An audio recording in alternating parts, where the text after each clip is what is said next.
Vamos lá, já falamos sobre língua, já falamos sobre linguagem, língua e fala. Agora vamos falar sobre as variações linguísticas.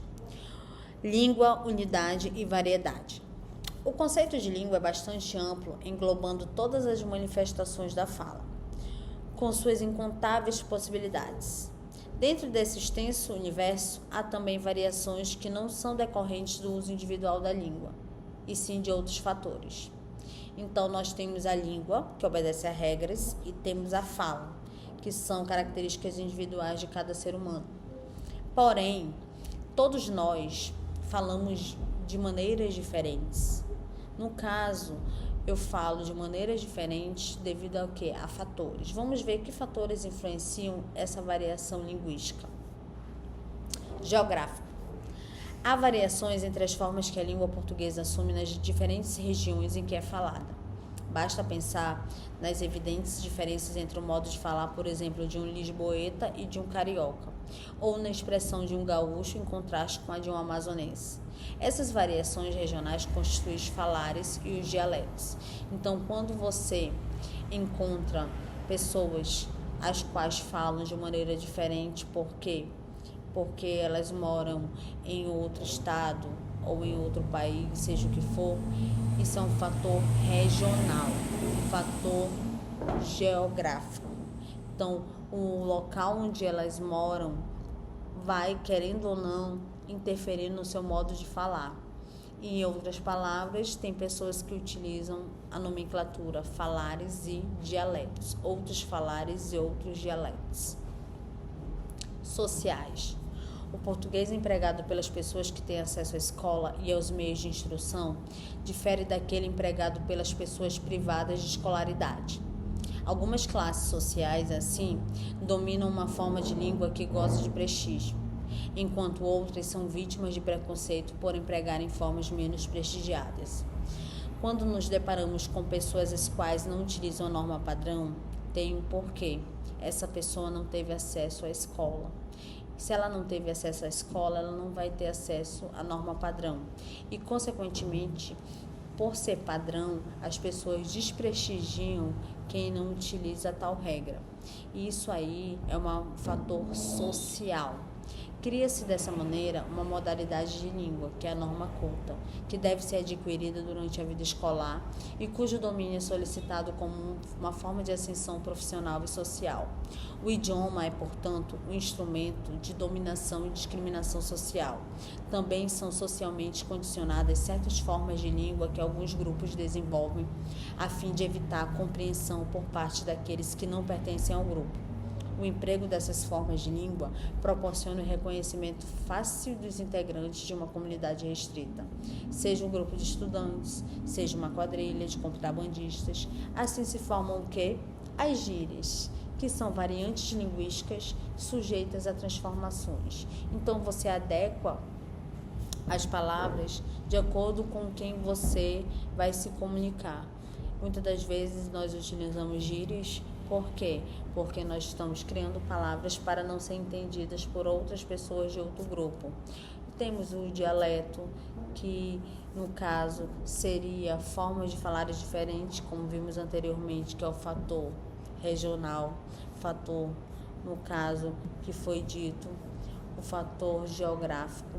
O social é a questão da norma culta, a linguagem padrão, e temos, no caso, o profissional. O profissional já tem o quê? Uma linguagem técnica. Todas as profissões, existem palavras as quais são utilizadas especificamente nelas, seja o advogado, seja o médico, seja o biólogo. E as situacionais.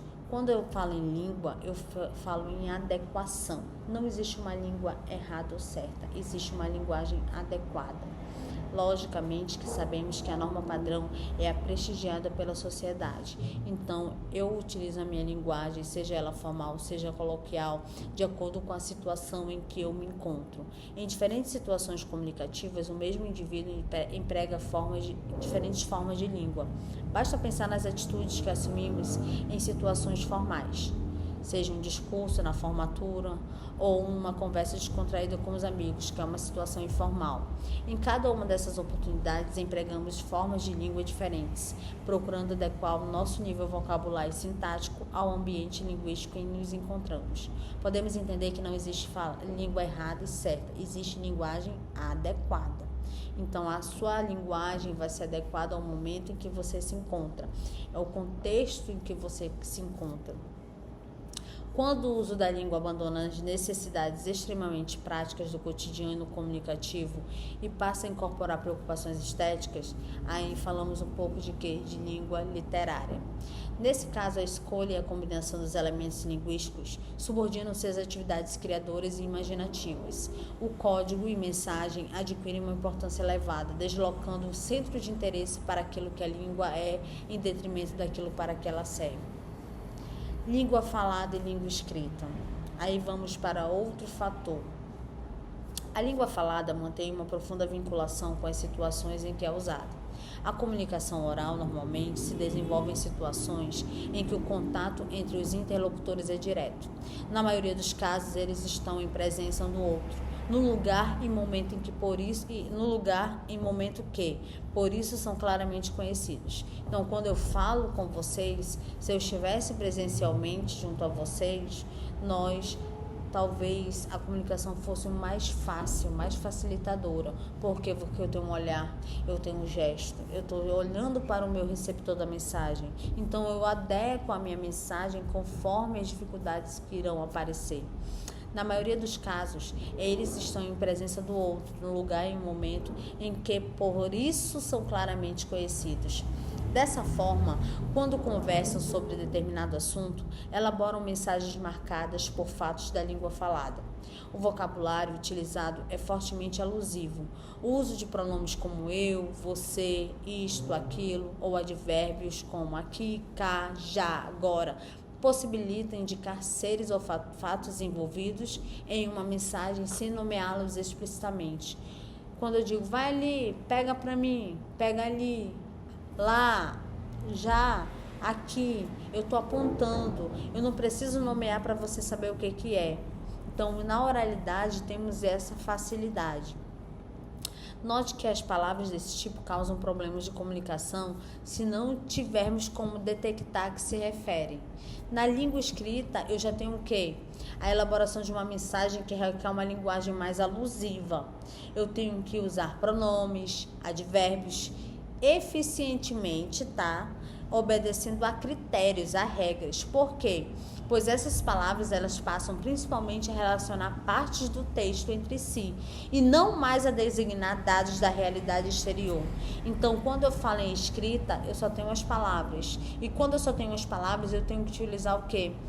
As regras gramaticais, as classes gramaticais, porque são elas que vão formular o meu texto passando a minha mensagem. Eu não vou ter um objeto exterior para indicar, para apontar, para dizer o que eu quero. Lá eu tenho que utilizar o advérbio, eu tenho que utilizar o substantivo, eu tenho que utilizar o adjetivo, eu tenho que linkar cada palavra para que se passe uma informação. Toda essa elaboração gera textos cuja compreensão não depende do lugar e do tempo em que são produzidos ou lidos. Como a língua escrita busca ser eficiente em si mesmo, redator e leitor não precisam mais da proximidade física para que a mensagem seja transmitida satisfatoriamente. Não pense, no entanto, que qualquer uma dessas formas de língua é melhor ou pior do que a outra. São apenas o quê? Diferentes. Cada uma delas apropriada a uma determinada forma de comunicação. Até agora, falamos da diferença essencial entre língua escrita e língua falada. Dessa diferença se originam outras, igualmente importantes em alguns casos, tão significativas que se pode mesmo falar na existência de dois códigos, o código falado e o código escrito, cada um com suas próprias regras de funcionamento. A língua falada se concretiza por meio de emissão de sons, de fonema, som. Na língua escrita, letras, que mantêm o quê? Uma correspondência exata com os fonemas.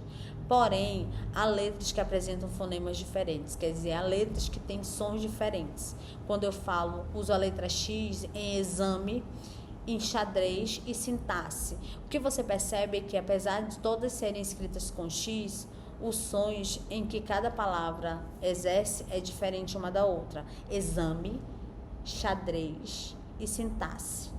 Há fonemas representados por mais de uma letra. Chave. Chave. Eu tenho um som, mas eu tenho um CH. São 2 letras. Há até casos em que a letra não apresenta nenhum fonema, que é o H de homem. Fatos que esses fazem com que a ortografia se torne às vezes complexa. Ora, é óbvio que essa questão afeta diretamente o manejo da língua escrita, tendo reduzido influência sobre o código falado.